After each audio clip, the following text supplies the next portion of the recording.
everybody. Welcome back to another episode. Today, I want to go over the difference between being wealthy and being rich. And trust me, you're going to want to listen to this. It took me over 30 years to learn this, which is kind of crazy. I always thought that being rich was the same as being wealthy, but turns out there's a huge difference. And trust me, you do not want to be rich. You want to be wealthy. So let's jump into today's episode and let's talk about the difference between being rich versus being wealthy. Rich. Well, you know what? Let's start this off. There was a great illustration that I saw of this concept. I actually posted it on social media because I thought it was so cool. It was the picture of the exact same home on two different yards. So it was literally yard one, yard two, same exact home. It had all the fancy cars, everything on it. I mean, obviously, whoever lived in this home was very rich. So it's two homes. And then underneath the homes, you could see underneath the ground on both of them. And under one of the houses, there was Apple stock, bonds, annuities, cash. And then underneath the other house was debt. It was a big old debt bomb. It was really like a lot of debt now that I'm really thinking of it. And the concept that they were trying to portray is it's very difficult to tell the difference between wealthy people and rich people because you don't know where they're getting all the material things from. Wealthy people have assets. They have investments. They have passive income streams. They have long-term stability and financial security. They usually invest in like knowledge, health, and relationships. They're very focused on wealth preservation. Rich people, they're focused on immediate financial status, material possessions, high income, what other people think of them, and lavish lifestyles. And so with this example, you couldn't see where all these nice things came from. And so it's very hard to tell the difference unless you can actually peel back the financial layers. But all this to say, you do not want to live, I personally anyway, I do not want to be rich. I want to be wealthy. And I've fallen in this trap. I remember the first year where I really made some significant money. I made, I think, somewhere around $250,000.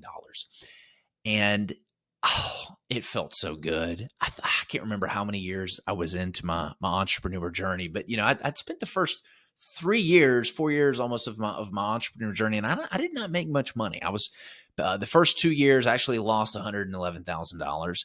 The next year I started paying my salary of about $36,000 a year because that was basically my basic needs and what I needed to get by. And then as the business started to do well, I could make more and more money. So like I was 4 or 5 years in when I first hit this amount of money.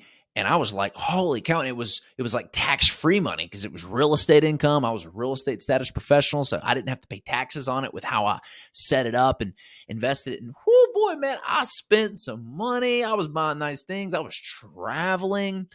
And I had this subtle reminder that I was like, all right, look, you need to calm down and you need to invest it. And so I think I threw like $100,000 of it in investments, and I still continue to travel and do some fun stuff with it.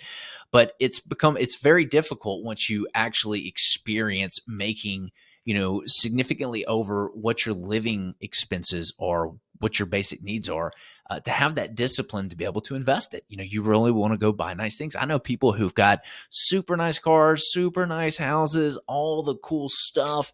They go on all the trips and they are absolutely flat broke at the end of the day.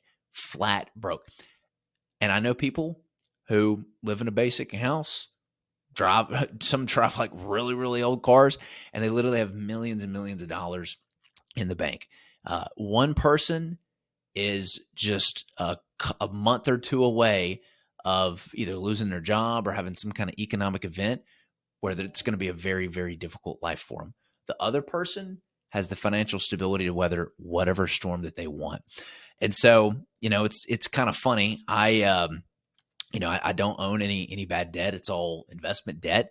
I pay cash for all my vehicles. I drive like a 2010 Toyota RAV4, which is kind of funny because my job in my company is to raise capital from investors, and my partners just cringe. Like whenever we've got like a investor in town or I'm going to meet people, sometimes my partner will be like, hey, do you want to take my Tesla and go meet him? You are the face of the company. You want a good impression, because they're so ashamed of my RAV4 car.